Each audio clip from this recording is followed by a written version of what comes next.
Hello and welcome to VOP Business Show. I'm Kayla Abraham. The Nigeria Customs Service (NCS) has instituted an inquiry into the alleged sale of 3 aircraft in the fleet of Arik Air Limited under the receivership of the Assets Management Corporation of Nigeria (AMCON).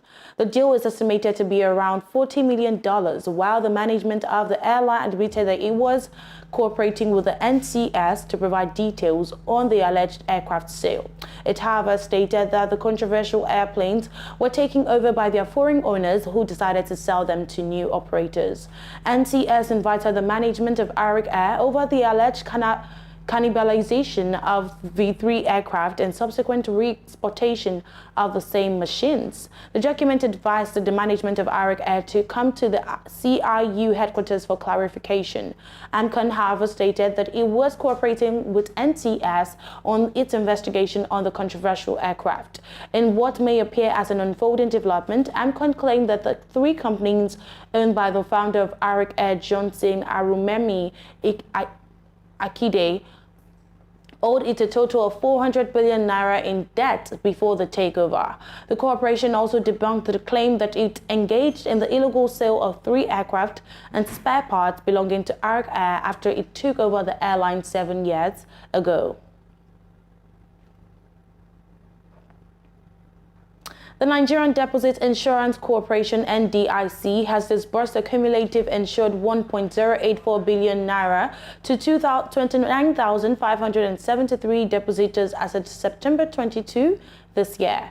The beneficiaries are 29,573 depositors of closed microfinance banks and primary mortgage banks. The managing director of Nigeria Deposit Insurance Corporation, Bello Hassan, explained that following the revocation of licenses for 179 microfinance banks and 4 primary mortgage banks by the Central Bank of Nigeria, the corporation commenced liquidation of the banks and disbursing insured sum within 7 days of the closures of these banks. Hassan, who was represented by the Director Communications and Public Affairs Department, Bashiru Nuhu, stated that it is important to note that as of the 22nd of September 2023, the corporation had paid a cumulative insured sum of 1.084 billion naira to 29,573 depositors of the closed microfinance banks and primary mortgage banks. He also noted that NDIC is verifying and paying liquidation dividends to depositors and stakeholders of 20 closed banks. All these, he noted, were part of the corporation's contribution of ensuring the stability of the financial system by effectively complementing the CBN and supervising the banking sector and safeguarding the depositors' funds from the adverse effects of bank failures when it occurs. These also, he stated, are relevant given the determination of government efforts towards achieving sustainable growth by strengthening the financial environment to boost economic growth. He further emphasized that NDIC's top priority is their depositors, and the corporation's foundation is built on ensuring the safety and security of their deposits. Now, in a bid to stimulate economic growth worsened by unprecedented rise in prices of goods and services, the Central Bank of Nigeria (CBN) reduced its cash mop-up operation. This was reduced by 82% to 150 billion naira in the 9 months ending September 30th, 2023, from 830 billion naira in the corresponding period in 2022. As a result, the banking industry enjoyed a 46% increase in average opening balance of idle cash during the period.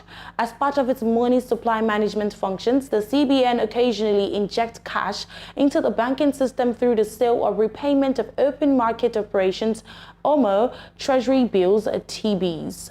The CBN sells open market operations, treasury bills, to reduce money supply in the economy and with a view to curbing inflation. But when the CBN wants to increase money supply to spur economic growth, it repays the maturing open market operations, treasury bills with interest to the banks and the investors. However, it is not clear if the drastic reduction in its cash mop-up measures have succeeded in stimulating economic growth over the past 9 months, as inflation's maintained steady upswing while gross domestic product has been sluggish.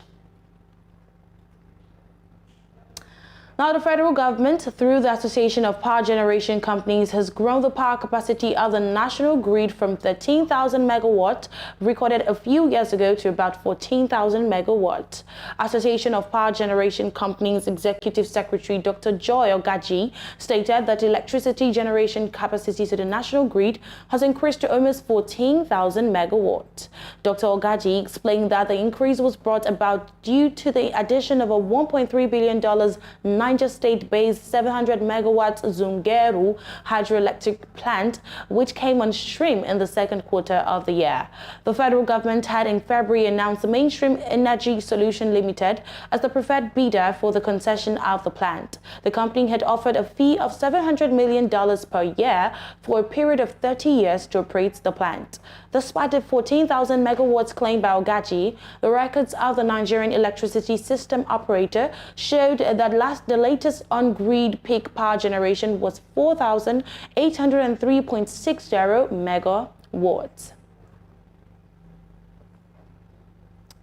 Now, Nigeria relied on foreign borrowing of $1.21 billion to boost its capital importation in the first 6 months of 2023. This is as 28 states failed to attract any foreign investment in the time under review, and this is according to the report from the National Bureau of Statistics on Nigeria capital importation.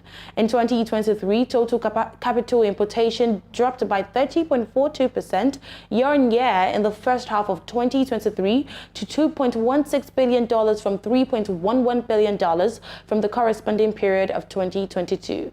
As issues such as insecurity and difficult business environment continue to impact foreign direct investments into Nigeria, the country has become increasingly reliant on foreign loans to boost capital importation.